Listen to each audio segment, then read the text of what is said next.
자, 우리가 이 서포 15조에서 강조하는 내용 중에 하나는 이 내가 잘나서 올라서는 걸, 그거는 이 자본주의, 민주주의 사회에서 당연하다고 봅니다.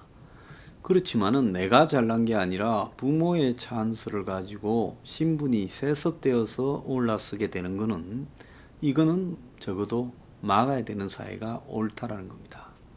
그래서 그런 부분이 완전히 막아지지는 않겠지만 어느 정도는 막아지는 사회가 돼야 공정한 사회다라는 게 제 생각이고, 또 저한테 공감하는 사람 생각일 건데요. 지난 주말에 중앙일보 보면 소득 상승 사다리를 탄 8개 최상위권 대학 나온 취업자가 부모 찬스가 22%, 흑수저는 6%밖에 안 됐다는 겁니다. 탑 20 대학도 저소득 출신이 4.7%밖에 안 된다는 거예요. 그래서 이 교육이 계층 상향의 지금 이동에 기여하는 기여도가 매우 적다라는 거고, 부모 프리미엄이 7% 정도 존재하고, 최상위권 대학을 졸업한 사람들이 100만 원을 받을 때 인서울 중상위권 대학은 80만 원을 받는다는 겁니다. 그래서 그 명문 대학이 기득권 자녀들을 계속 확산시켜 나가는 그런 식으로 가서는 안 된다라는 부분을 지적을 하고 있어요. 대학 교육이 흑수저 학생에게 계층 이동의 사다리를 제공한다. 이거는 전 세계가 적어도 이 서민집 자식들이 신분을 갖다가 또 탈피하는 부분이 대학 교육이다. 이게 여기서 기본이 시작된다. 이렇게 다들 생각하고 있지만은 이게 사실인지는 의문이 많았습니다. 그래서 흔히 가난한 집의 수재가 지금 대명문 대학을 졸업하고 인생 역전을 이룬 스토리들이 옛날에는 많았지요. 저 때만 해도 좀 있었지요. 그래서 대학이 후천적 공정성의 가늠자가 된다. 그것도 좋은 대학이야 그렇지요. 그런데 실제로 대학 교육을 통해 인생 역전이나 계층 이동을 이룬 흑수저가 얼마나 되느냐 보니까, 미국의 한 하버드대 경제학과 교수가 쓴 보고서가 지금 이런 내용을 담고 있는데, 명문대를 졸업한 후에 연봉 상위 20% 직업으로 진입한 사람들 중에 저소득층 출신은 2.2%, 즉 100명 중에 2명꼴이라는 겁니다. 자, 이거는 왜 이러냐? 명문대에 저소득층 학생이 워낙 적어서 그렇다는 겁니다. 그래서 당시 미국의 12개 명문대학의 경우에 소득 상위 1% 안에 집안에 들어가는 학생들이 14.5%인데 저소득생 학생은 3.8%밖에 안 됐다는 거예요. 그래서 입학 불공정이 결과적 불공정을 낳는다는 겁니다. 그러니까 명문 대학이 있어서 거기를 졸업해서 신분이 상승된다는 것은 명문 대학에 저소득층 애들이 들어가는 것 자체가 적기 때문에 별로 의미가 없다라는 거죠. 그래서 명문 대학은 중산층과 고소득층의 계층이 유지되도록 하는데 헌신하고 저소득층 상향이동을 이끄는 데는 미흡하다. 맞잖아요. 딱 그렇게 계량적으로 입증이 된 겁니다. 그래서 한국에도 지금 이런 거는 어떠느냐라고 조사를 좀 해봤어요. 우리나라 사회초년생이 받는 초봉의 상위 20%가 월 365만 원이라는 거예요. 근데 이 월급을 이 금액 이상으로 받는 졸업생들은 부모의 소득 수준에 따라 큰 차이가 났다는 겁니다. 최상위권 대학 졸업자 중에 상위 소득 직업에 진입한 저소득층 출신은 소득 하위 20% 안에 들어가는 사람은 5.9%밖에 안 된다는 거예요. 중산층 출신은 22.4%. 상위권 대학도 이 저소득층과 중산층의 차이가 컸다는 겁니다. 상위권 대학의 저소득층은 4.7%, 중산층은 14.4%. 그러니까 한국의 상위권 대학도 역시 계층의 유지와 또 계층을 재생산하는 데 기여하지 계층 이동에 기여하지 못하고 있다는 거예요.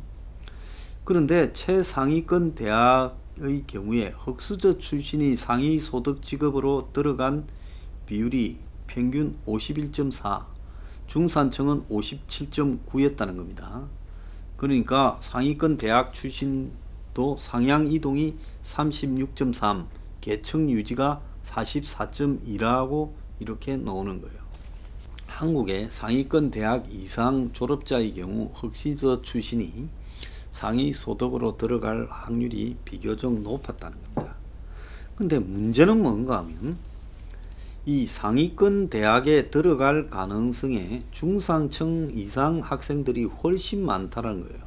그래서 최상위권과 상위권 대학에는 중산층 학생이 저소득층 학생보다 3배가 많아서 결국 졸업생의 상위 소득 진입은 상위권 대학에 어느 계층 학생이 입학하느냐로부터 결정이 된다는 겁니다. 그래서 중상위권 국공립 대학의 경우에 분명한데 이들 대학의 계층별로 보면 저소득층이 20.5, 중산층이 16.9예요. 그런데 졸업생 중에 상위 소득으로 진입하는 저소득층 출신은 4.7%로 상위권 사립대학하고 비슷한데 중산층 출신은 5.2%로 된다는 겁니다. 중상위권 국공립 대학에 저소득층이 들어가도 그 저소득층 중에서 상위 소득으로 가는 사람은 아주 작아진다는 거예요.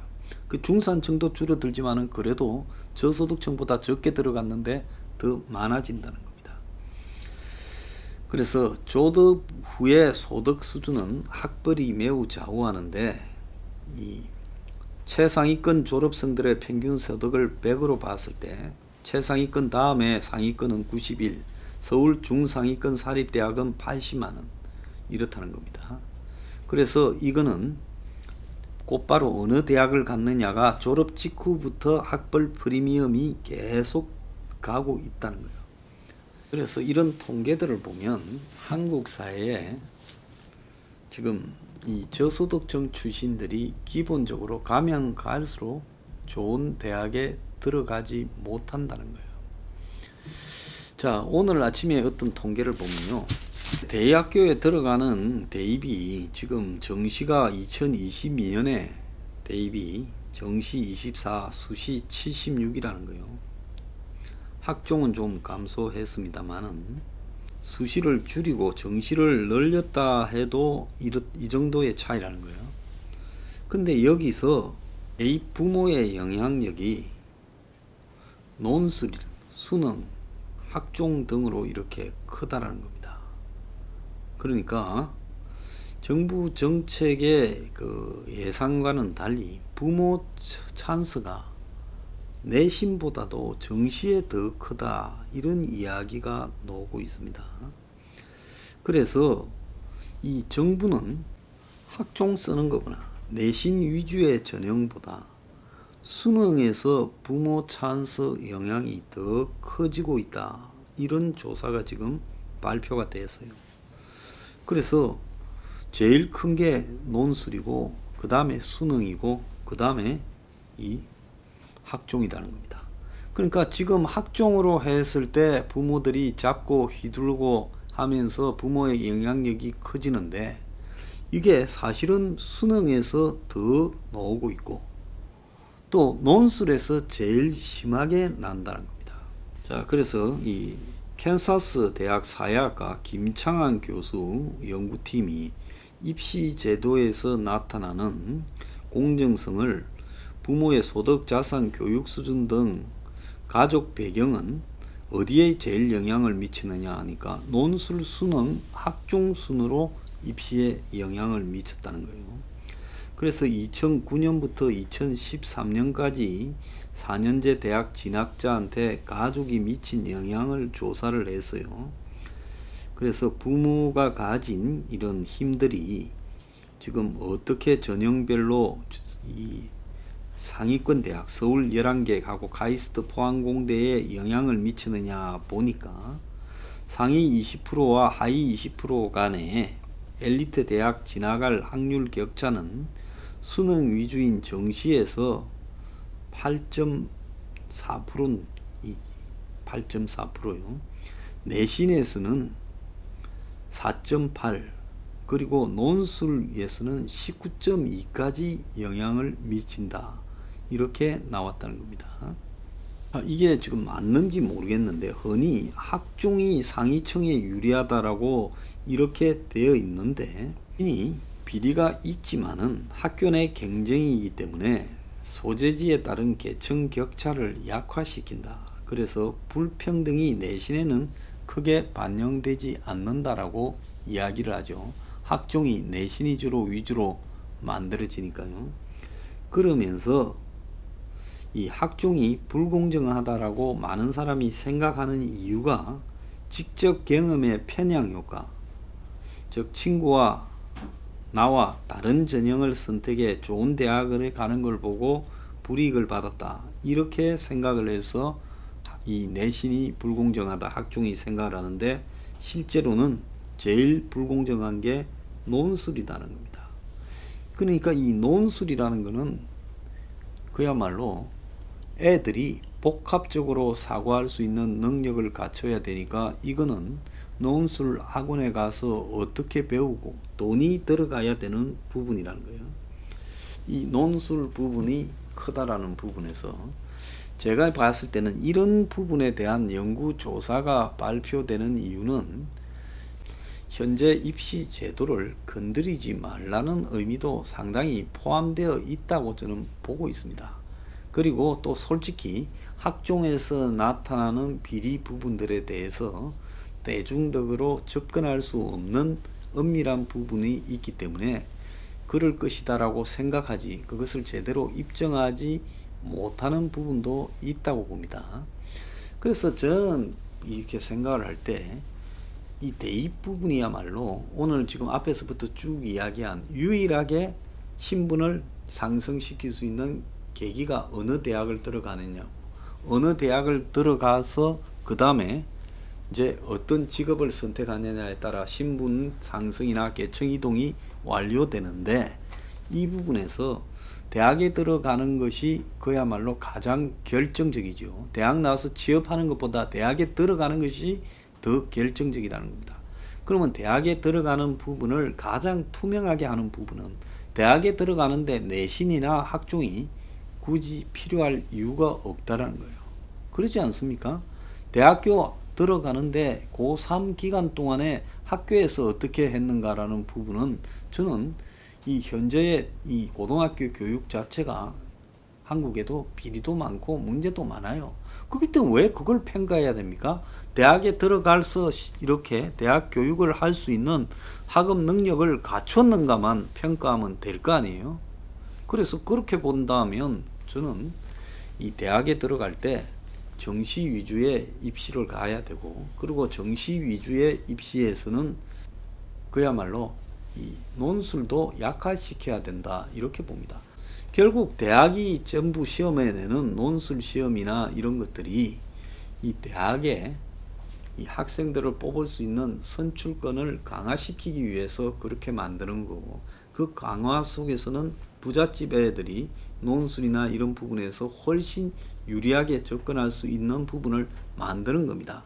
그러니까 저는 대학교에서 애들을 뽑을 때 시험을 출제하지 못하게 해야 된다. 즉 대학은 그냥 성적을 얻은 애들을 그대로 순서에 따라 집어넣는 기능만 해야지, 대학이 학생을 뽑는데 관여하게 되면서부터 입시 비리가 시작되는 거다. 논술도 그런 부분 중에 하나라고 봅니다.